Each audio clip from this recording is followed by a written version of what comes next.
Hey, thanks for joining me. Oh boy, are we getting back into Wildcats, and oh boy, do we get at least a couple of pages in a row from Travis Charest. We're looking at issue 29. Um, when Travis Charest, I think it was way back on issue 15, was the first issue where he was kind of announced as Jim Lee's hand-picked successor to the book. He wasn't anybody that I was interested in, but man, did he kind of earn his place really fast. But he also earned the reputation of being incredibly slow. And his artwork just got more dynamic and more detailed, which is great.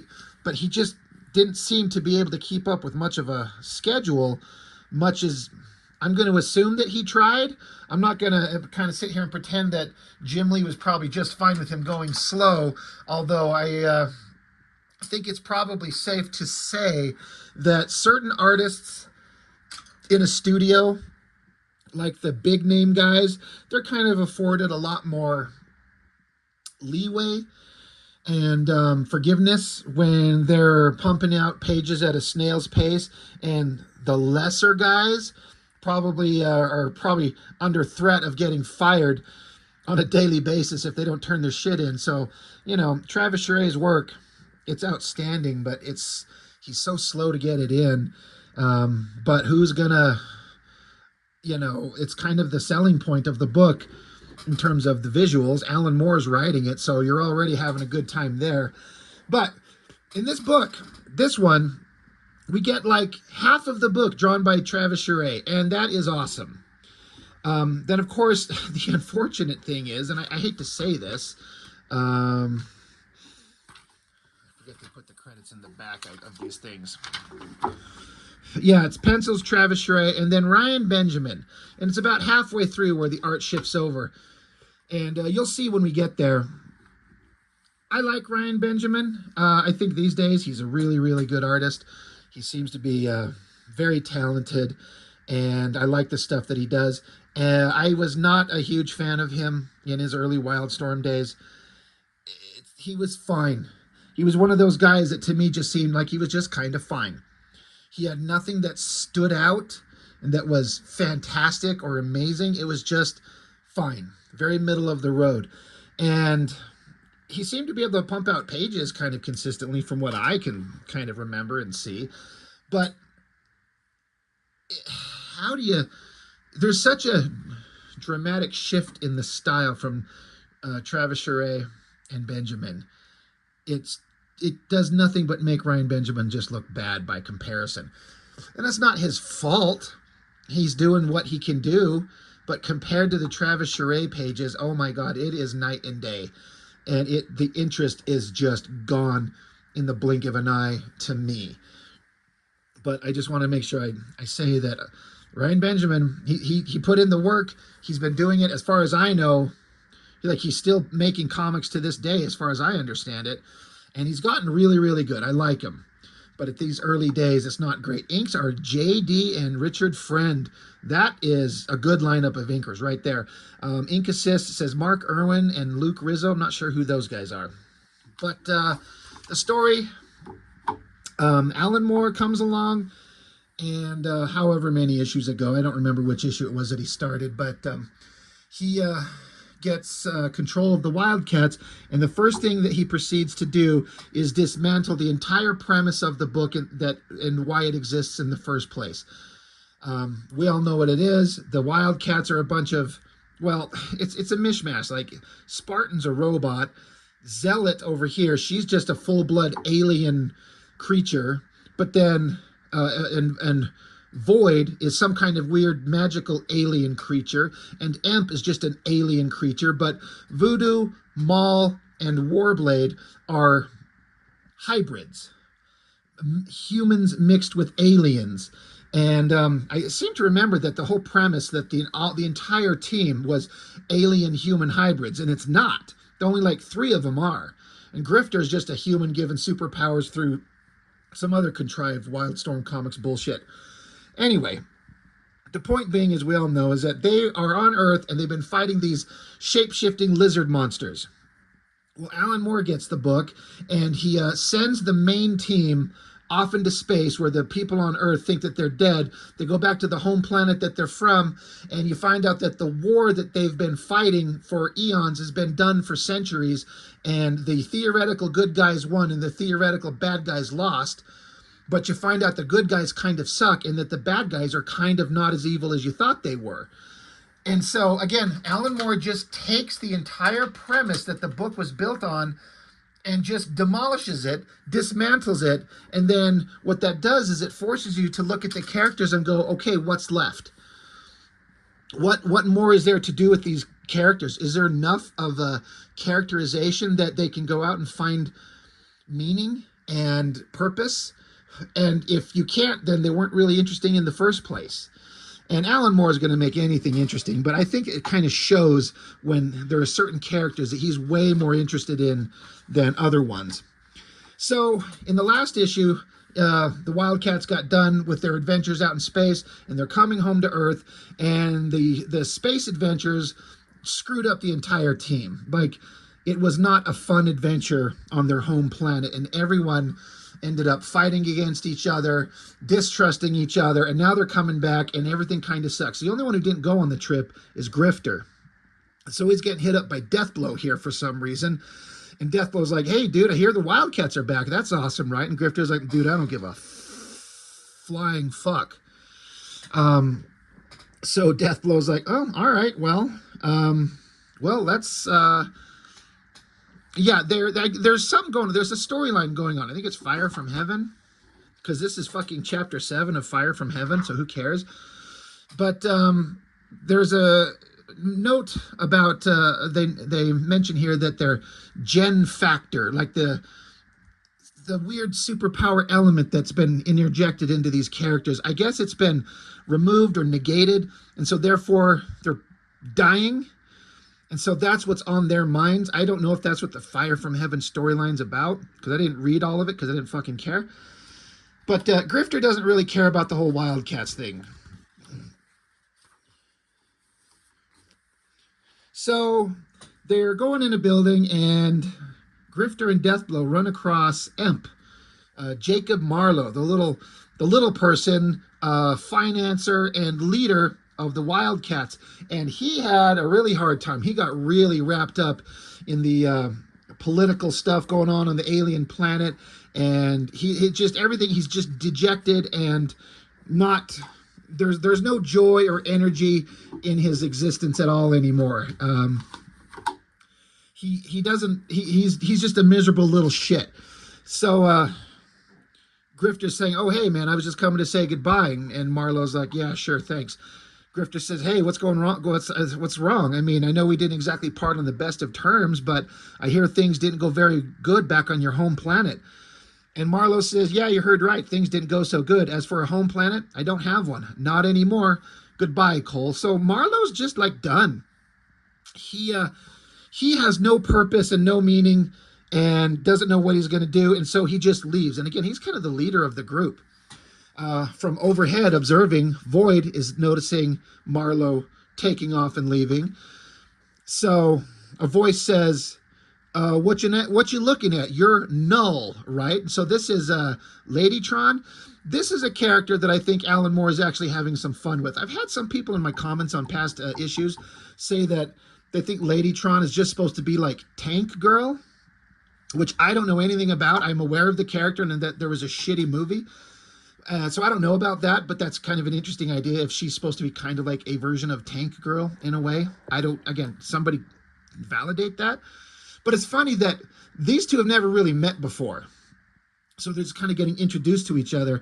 And so Ladytron asks her, says, your name is Null, right? And she's like, Void, which I think is funny. So Ladytron's like, whatever. I'm Maxine. Hey, no offense, but bummer about you guys not being dead. I mean, I guess I ain't needed now, right? I guess I got to go back to armed robbery. And Void's like, you were an armed robber when they recruited you into the new Wildcats? I love this shot of her sitting on the couch. The body language, like the backgrounds here are great. Travis Charest, he will skimp on backgrounds all over the place. But when he does them, he knows what he's doing, and they look really good. So maybe it's a time thing, you know, just depending on what the time is or how much of a deadline crunch he's under. Maybe he'll do some pages where he just skips on backgrounds and you'll see it. But anyway, yeah, Void is asking her, you're an armed robber? Lady Tron's like, well, armed robber, spree killer, you know, some of this, some of that. So what's next for you guys? I mean, seeing you survived your space flight and all. And Void says, I'm not sure we did. And then I guess they're hearing some kind of sound overhead.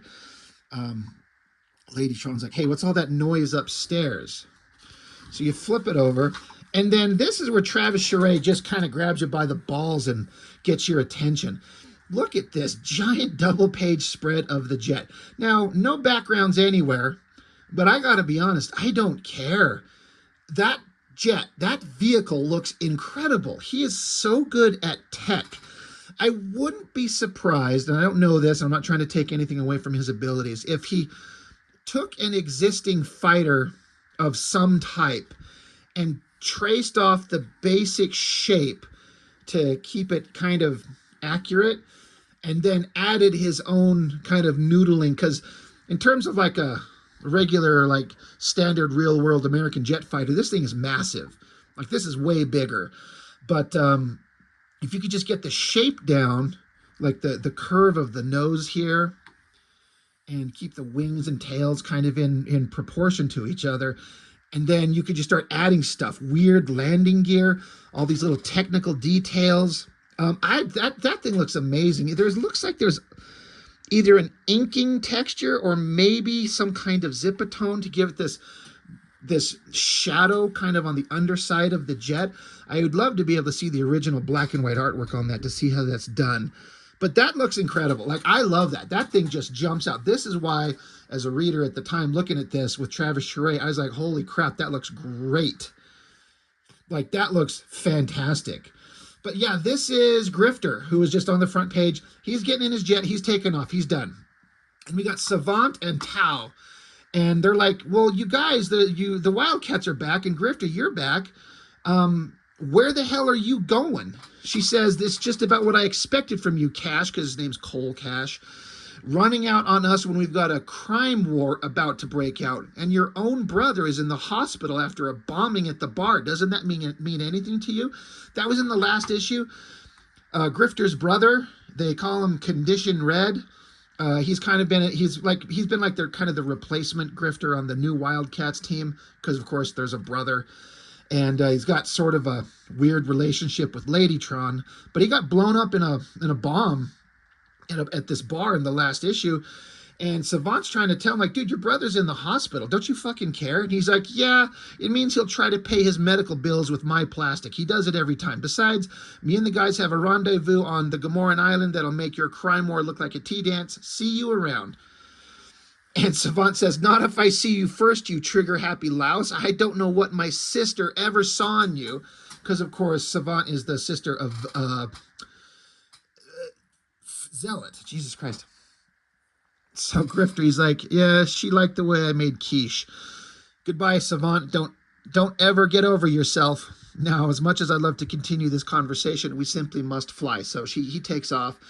She's like, conceited pig. Who needs all them wrinkly old Team 7 guys anyway? We've got the original Wildcats back now. At least we've got them to rely on. This shot of Grifter's face, I don't know if the camera's going to show it very well, but there's such a fine line inking rendering going on the shadows on the left side of his face. I remember looking at that and going, just like, I had never seen ink lines that fine in comic art the entire time I'd been reading. And at this point, this is, when was this published? This is like 96. I've probably been reading since 89 at this point. Just that hyper fine line rendering, you know, the more I bring it closer to the camera, it looks like it blurs it out a little bit. But I remember looking at that and going, that is the coolest stuff. I love the way that looks. It's incredible. And that jet and that shot of her, like, Travis Charest's art is just fantastic. It just gets a hold of you. But I couldn't understand what tools he used to get fine lines like that. But yeah, Grifter's out of there. He don't want to hear none of it. So now we flash back to Warblade and Maul, where they're like civilian clothes. Like you almost never saw them like this in the Jim Lee run. Very rarely, when they're just like Maul is shrunken down to his regular human self, and Warblade's out of that fucking stupid outfit that he wears. The only thing that's kind of interesting visually about him or weird is that he's got green hair. But they're just a couple of dudes. But and there's some storytelling stuff going on here where Travis Charest has fantastic art. Maybe he spent way too much time on that fucking jet. And so they had to get cooking through some pages here. But like there's no kind of establishment of where the hell they're at. Not in the slightest. So, but the drawings are great. So Warblade, he says, hey, Jeremy, what do you think about Cole taking off like that? Sounded pretty urgent. And Maul here, he's like, oh, hey, yeah, sorry, I was light years away. And so Warblade's like, you're still thinking about Kara, right? The planet that they went and visited. And Maul had basically met a member of his own species and kind of had a little love interest, but she got blown up by a bomb herself and died. And so he's kind of lost in thought, thinking about her. Like everything that happened on the planet has just screwed them up. They're not a cohesive team anymore.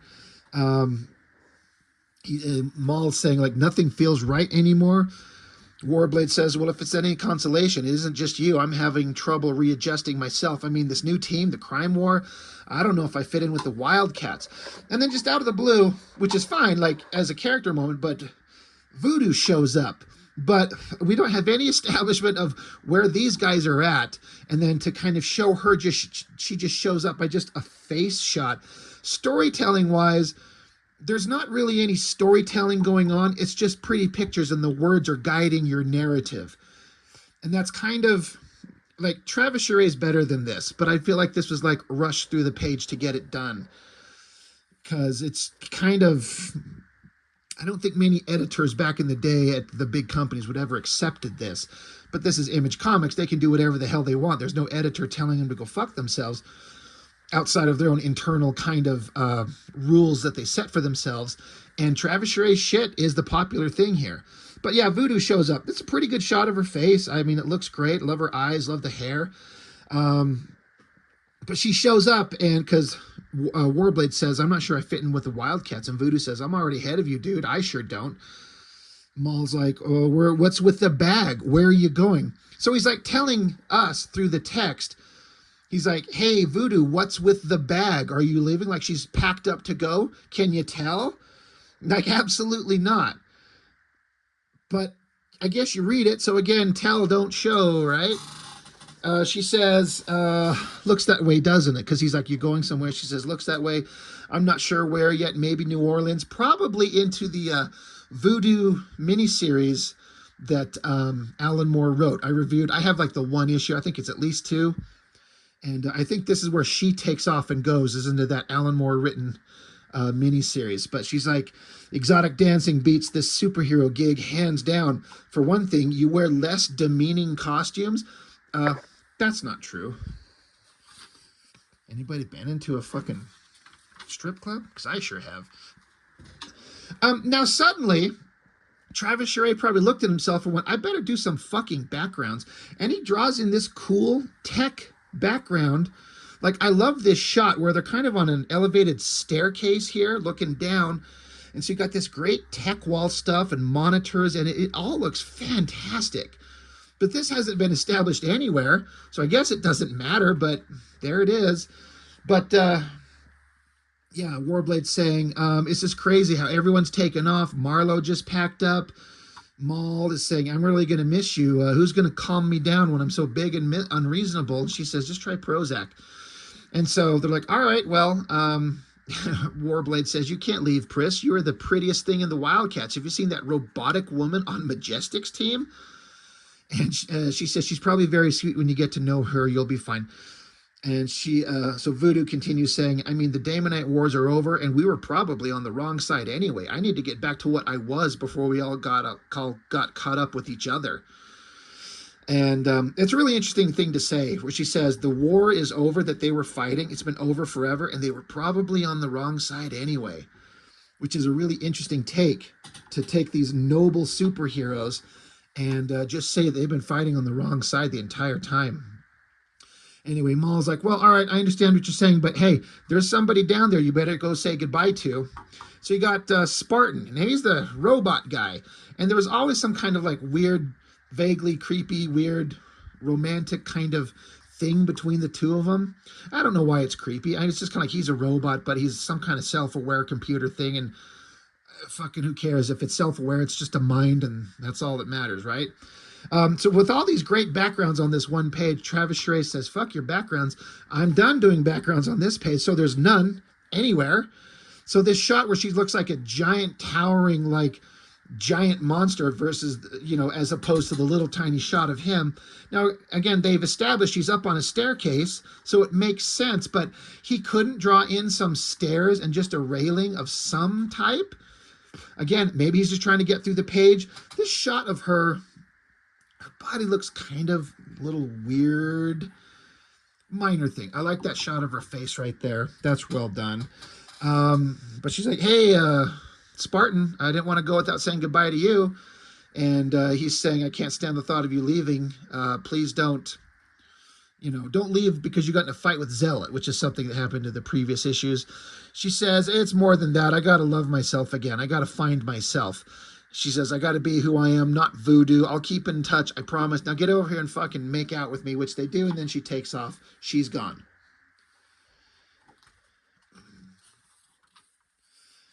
So now we catch it up with Zealot, who again is a full-blood alien creature from the same home planet as Mr. Majestic.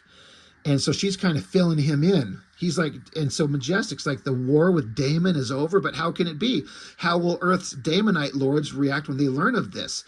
And Zealot says, that's no longer my concern. I have severed my blood bond with the Coda and renounced the sham that is Kara. Pine not for our homeworld, for the world we knew and loved is long since gone. That's some bold words coming from Zealot, because she became a hardcore, mean, basically racist bitch up on the planet where she was at. And she was being manipulated, sure, but she got sucked into all of it. And she was kind of a horrible person. She's at least acknowledging that it was all a lie, and she's like, I guess maybe this is Alan Moore trying to get who's a main character with the book and trying to find some way to reestablish her back into the team. But he wrote her to be a terrible person. So there's a little bit of a redemption arc she's going to have to go through before we should like her again. But I don't know if we actually get one. I also recognize that we're not getting any backgrounds nowhere.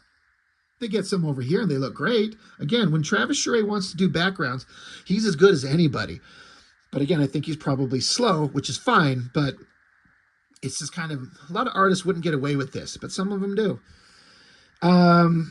So Mr. Majestic says, but my dedication to the war efforts and my dreams of Kara are all that sustained me through these centuries of exile. And Zealot says, well, then find new wars, Majestros, build new dreams. That's what I intend to do. And in that instant, Void shows up. She says, perhaps you'll find a new crusade sooner than expected. Grifter has departed for the Gamoran Islands in a race against his own approaching extinction. So that's kind of all Zealot needs to hear. She says, well, then it seems I have purpose once more. If my brother needs him, I will go to him. And Majestic's trying to get her to stop, because he's like, wait. You guys showed back up, and we've got a gang war going on. We thought you guys were going to be here to help us. And Zealot says, the rest of you may do as you wish, but I'm taking a transport to go after Grifter. And Warblade, who's now in his stupid outfit, he says, Zealot, we have to think this through. Voodoo quit and Marlowe's falling to pieces. Not only that, but Majestic's new team is caught in a crime war. Frankly, we're not at our best. And Zealot says, Cole's in trouble. Grifter's in trouble. He needs us. And if the rest of you lost your nerve on Kara, I didn't. So here you have, this is one of my favorite things. This is Alan Moore being funny, and I love it. It's Savant and Ladytron. And Ladytron saying to Savant, she says, that's your sister? Geez, she's a bigger bitch than you are. No offense. And Savant goes, none taken. Like, I love that little interaction between them.